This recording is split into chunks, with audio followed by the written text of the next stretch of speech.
I'm curious to know, what's the process like when you're dealing with a licensor or a licensee? Like, how does that relationship come to be? Do you just pick up the phone and say, hey, Saban, I want to get Power Rangers? Or how does that how do those, WWE, Power Rangers, Adventure Time, Ben 10, you have so many great licenses. Well, at this point, reputation helps. Yeah. Right? If you have a reputation for creating quality work that sells well and that garners awards, you start to take more inbound requests. So like WWE, who you mentioned, came about because Steve Pantaleo, who's their publishing manager over there for consumer products, came up to our booth at Book Expo, and he had seen our Sons of Anarchy comic, and that was the direction he wanted to take their publishing. And he said, this is what I want the WWE comics to be like. I want them to be serious and authentic and kind of have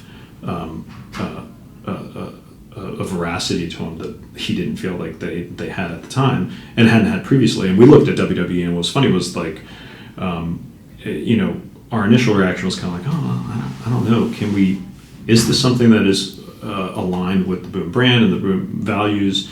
And I was a WWE fan in college, so in like the late 90s, early 2000s. That was my era. The Attitude Era was like a big deal for me. Yep, Stone Cold Steve Austin, The Rock, Triple H, yep, all those guys. And but I remember we brought it back to the team, and one of the other things I think that makes us successful is we listen to our team. And there were a lot of people in the office who were really excited about WWE, who had continued to watch it or had become fans of it in the last 5 years, and came to us and said, look, you think of this as just like a very kind of male-centric, kind of older skewing property that like appeals to like just one demographic. And over the last number of years, what WWE did brilliantly is they really expanded their audience. And so now there are elements of it that appeal to kids and families. There are elements, they really put a lot of effort into their Women's Evolution brand, which is their female superstars. And like in particular, those superstars went from kind of being valets and managers and eye candy with the wrestlers or damsels in distress to really being powerful superstars and athletes in their own right. And so that was what was appealing. And then our team came back and said, hey, we can do this in a way that is true to the actual product. And I think what hadn't worked with WWE comics previously was everybody was trying to figure out, like, how do you make WWE comics, and to do that you have to take the wrestling, you have to combine it with something else. You have to make them supernatural demon hunters or like they're superheroes, or they're avatars for like ancient deities and things like that. And we just looked at it and we went like, no, this is cool. Yeah, we're going to do this. We're going to keep it original. Yeah. Right. And what we thought the power of comics is, obviously WWE, the show, is limited by budget and time and location. Comics don't have any of those limitations. So we said, okay, well, there's the stuff that happens in the ring that everybody sees. There's the backstage stuff that happens. What's all the stuff that happens in between that is talked about but not seen? And then what if we treated the world as if this is reality, meaning that Kane never takes his mask off and is never, Glenn, the guy. He's always Kane, of course. And what if Dean Ambrose is always as crazy as he is on the show, and that's like who he is, right?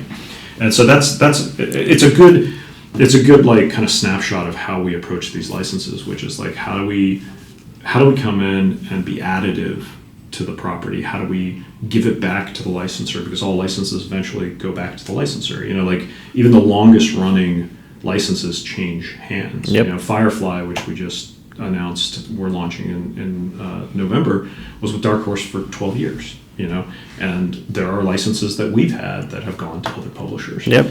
And I'm sure that'll continue to happen. So like our goal is always, how do we hand the property back in better shape than we found it? How do we grow that property and do service to the brand in the most authentic way possible? Yeah. And I think that's that's a testament to the company and testament to how great it is. Thanks. And I don't know if I actually answered your question. I guess the short answer to the question is these days a lot of it is we get inbound requests. Occasionally we'll see something. We need to have that. We got to go get that. Yeah, and generally we have a pretty good network of, we know who the consumer products players are in the space. If it's a studio or network, we have lines to those people. If it's something else, we know a lot of the agencies that represent consumer product licensing rights. We go to the licensing show in Las Vegas every year. That's like, for somebody that's interested in getting into licensed publishing, that's one of the best places you can go. It's like I think a 3-day show. All of the biggest brands come there. They set up booths, and so imagine it's like, you walk in and Grumpy Cat has a booth, and they're a huge brand. And the purpose of that booth is continuing to expand the brand that is Grumpy Cat, right? And so that's a show where if you're just starting to get in, it's like going there and introducing yourself and having cards and being able to explain who you are and understanding that like it's unlikely you're gonna get one of the big tentpole brands, right? And so like if you look at Boom, we started with Ross got fairly lucky, and I know he talked about it when you guys talked with Farscape and with Disney Warhammer, and Pixar and Warhammer and all that came after. But Disney's a terrific example because that was a blind submission. That's amazing. And one of the things that Ross did to help get their attention was a lot of publishers might come in and say, hey, we want to do Pixar, and here's kind of our financial offer, and here's our publishing plan, and here's who we are, and that would be it. Ross and his team went out and actually commissioned sample stories so that when John Lasseter got handed this as a proposal, there was an incredible story that he could read, so he didn't have to imagine what the comic was going to be. He knew it was going to be something that wasn't so abstract, and the artwork was going to match. It was going to fit with their brand, fit with their storytelling. And I think that when people see it, it's different than talking about it because the proof is in the pudding. And we've done that over the years a number of times. It's Power Rangers. The other thing you have to be patient.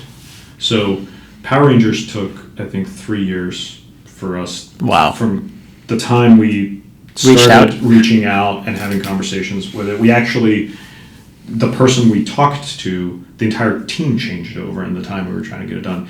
Big Trouble in Little China was 4 years. Sons of Anarchy was 3 or 4 years. So you really have to take kind of a long view. And I think Ross has a very healthy attitude that he's instilled in the company, which is like things happen on their own timetable and when they're supposed to happen, right? And so if you kind of take this attitude that like the universe is going to materialize the things that you need when you need them, then it's a lot less stressful. Absolutely.